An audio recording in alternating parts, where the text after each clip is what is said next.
What is up, blockchain gang? Today we are going to talk about the best stat in MIR4, and if you don't believe me, stick around to the end of the video where I prove it with maths. The crazy part is that this stat doesn't even add power to your character, which may give players the false impression that it isn't very good. The only way to gain this stat is through certain spirits and the codex, which makes it entirely optional, gives it a hard cap, and is probably missing from a fair bit of builds out there. The stat I am talking about, of course, is ability cooldown reduction.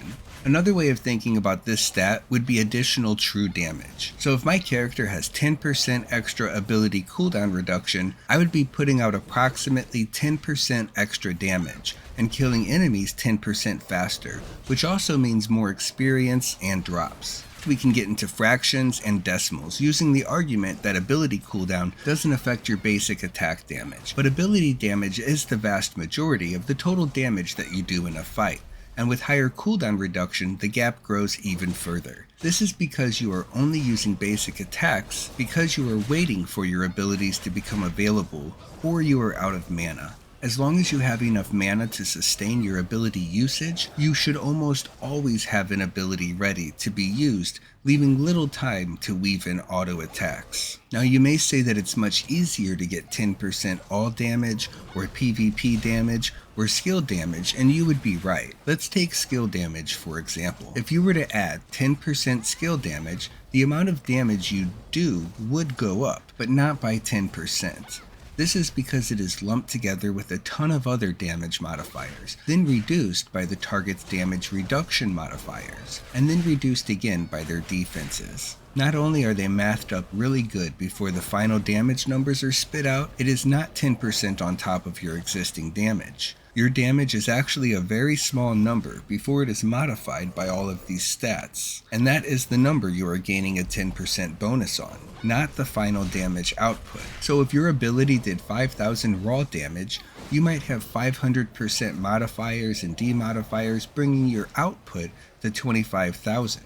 Adding 10% more ability damage would not increase that by 2,500, but only by 500, or a 2% increase. Before I explain how cooldown reduction works differently, let's take a look at all the ways to acquire cooldown reduction. The easiest way is to start on your codex. You can pick up 4 of these badges from the monthly event or marketplace and get a quick 2%. Keep in mind that this is temporary, but well worth the upkeep cost. The rest of the bonuses in the codex will all come from the character tab. Here you can get up to an additional 22%, but you can see that some entries are much easier to complete than others. I don't have much luck with the +8 enhancements, so I decided to start working on the rare T2 sets instead. The next way to boost up your damage with cooldown reduction is through Spirit Stones. The legendary pets Firehawk, Gold King, and Ghost Knight Sticks both add 5% each, and the epic pets Spirit Reaper and Lucky Cat Luckster both add 3% each for a grand total of 16% from pets. If you are running this much cooldown reduction somehow,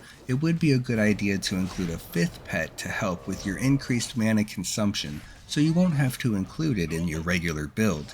Good choices for these include Wind Summoner Galestone, Hell Lord Inferno, or Golden Bird Suparna for the 10% decrease in MP cost. You can also go for the Millennial Fox Solari or Gem Mania Shushu with the chance to recover mana on hit, or one of these treasure options.